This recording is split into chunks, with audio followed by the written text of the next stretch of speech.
di pasaran. Ya. Jadi komponen utama dari marketing strategik itu ada 3. Yang pertama segmentasi, yang kedua targeting, yang ketiga adalah positioning.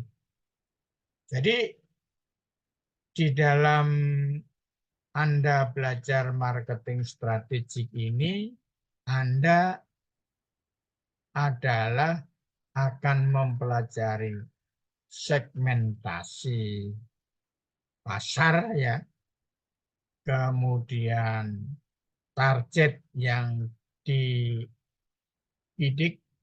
itu pelanggan mana yang dibidik, kemudian bagaimana posisi perusahaan maupun produk di pasar. Segmentasi, targeting, dan positioning. Jadi di dalam marketing strategik ini Anda harus mengetahui tentang 3 hal ini. Segmentasi, targeting, dan positioning. Baik, kita lanjutkan. Targeting. Tadi kita sudah masuk ke segmentasi. Bagaimana kita menentukan target pelanggan kita. Ada 3 hal penting, jadi di sini juga 3 hal, yaitu yang pertama potensi profitabilitas. Jadi kita harus melihat satu lokasi pelanggan kita itu mempunyai potensi yang menguntungkan bagi produk yang akan kita jual. Kemudian daya tarik segmen. Jadi di sini produk kita itu bisa menjadi daya tarik sekaligus pelanggan atau konsumen yang ada di situ yang kita targetkan adalah dia mempunyai daya tarik. Daya tarik itu umpamanya di area elit ya. Artinya dia dari sisi keuangan bisa diandalkan gitu ya. Itu daya tarik segmen tadi. Kemudian adanya kesesuaian dengan sumber daya perusahaan. Nah, ini sangat penting. Kita mau menjual atau membuat satu produk yang disiapkan untuk konsumen yang high class, tetapi modalnya nggak ada. Nah, ini artinya kesesuaian sumber daya perusahaan itu tidak mendukung. Nah, makanya kita juga harus melihat kemampuan sumber daya perusahaan. Kemampuan sumber daya perusahaan tadi itu disesuaikan dengan segmen pasar yang kita tuju. Jadi kalau kita lihat segmen pasar itu kita bisa lihat yang pertama adalah VIP, very important person, kemudian middle, konsumen middle, dan konsumen lower. Artinya konsumen yang cukup dengan warung Tegal atau nasi kucing ya, itu adalah jadi kita harus tahu dengan segmen pasar yang akan kita tuju. kalau kita di kampus ada menjual barang-barang yang harganya tinggi, sebaiknya jangan, karena kemampuan mahasiswa itu uang sakunya mepet. Nah, maka di kampus itu diberi batasan. Kalau menjual makanan itu umpamanya maksimal atau rata-rata harganya antara 10.000 sampai 15.000 atau paling tinggi 25. Nah, itu. 25 itu udah makanan lengkap ya. Lauk, sayur, nasi yang banyak, kemudian ada sambal ya, ada kuah.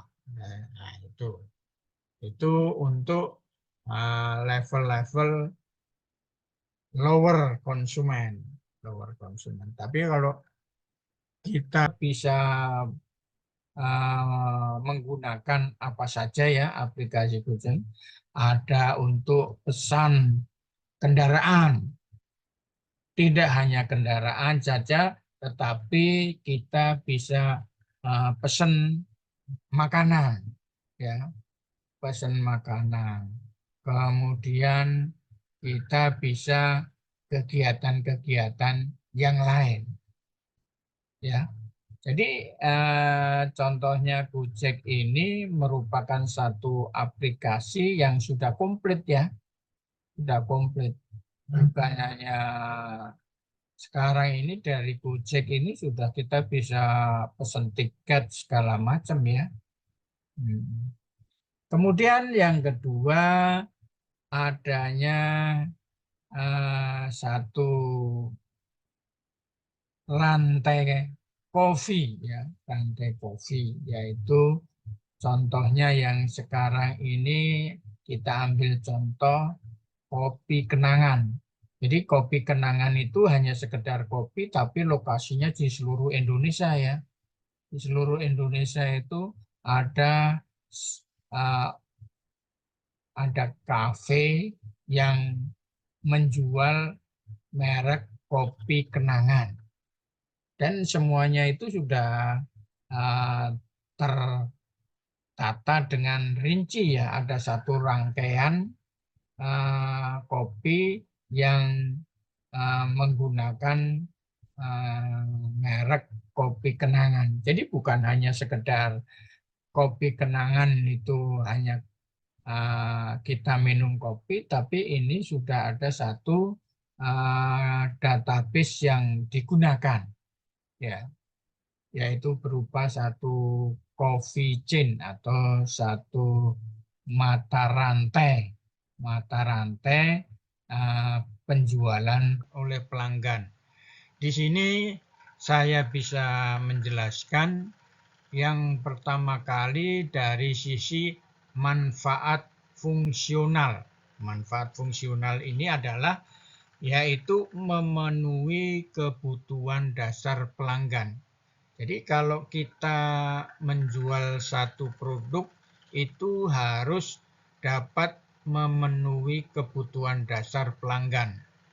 Kalau kita menjual makanan, artinya kita memenuhi kebutuhan dasar pelanggan kita untuk memenuhi kebutuhan perut ya, kebutuhan perut. Selanjutnya ada dari sisi manfaat emosional. Nah, di dalam manfaat emosional ini tergantung karakter atau jenis orangnya. Ada orang yang mempunyai gengsi. Jadi membeli satu produk karena gengsi. Contohnya bagi orang-orang yang mempunyai jabatan atau mempunyai keuangan yang cukup, dia akan membeli barang-barang yang sifatnya mewah ya, sifatnya mewah. Baik itu handphone, baik itu pakaian, baik itu kendaraan. Di samping itu ada juga untuk memenuhi gaya hidup dan ada rasa kebanggaan. Selanjutnya tentang biaya moneter. Artinya di sini ada barang, ada harganya, ya. Ada barang, ada harga, ada rupa di situ istilahnya. Artinya kalau kita menjual barang itu harus sesuai dengan harganya atau nilainya atau manfaatnya. Selanjutnya yang keempat, di mana ada biaya non moneter, yaitu di sini ada yang namanya waktu, usaha, atau risiko. Jadi tiga kondisi ini bisa menentukan dimasukkan di dalam harga atau biaya non moneter. Ada orang yang sampai antri pengen memperoleh launching satu merek HP tertentu, ya, merek HP tertentu. Maka diperlukan satu usaha, satu waktu, dan satu risiko, ya, untuk memperoleh hal itu. Kita bisa perhatikan orang-orang yang sudah mempunyai tergila-gila dengan suatu produk sampai dia. Berikut ini adalah contoh strategi promosi. Yang pertama kita lihat diskon Shopee dan Tokopedia selama Harbolnas atau Hari Belanja Online Nasional. Jadi dari pihak marketplace itu dia membuat satu momen yang dilakukan tiap bulan, ya. Contohnya 1.1, 1.2 sampai 12.12. Artinya pada tanggal 12 bulan 12 itu ada diskon, ya, ada diskon. Nah, ini menjadi salah satu strategi promosi yang berhasil yang dilakukan oleh marketplace, ya, yang dilakukan oleh marketplace dan dimanfaatkan oleh para penjual, ya, produsen-produsen yang memasang iklan atau yang menjual produk melalui Tokopedia dan Shopee. Kemudian dari sisi produk, jadi contohnya di sini adalah promosi produk Indomie di sosial media.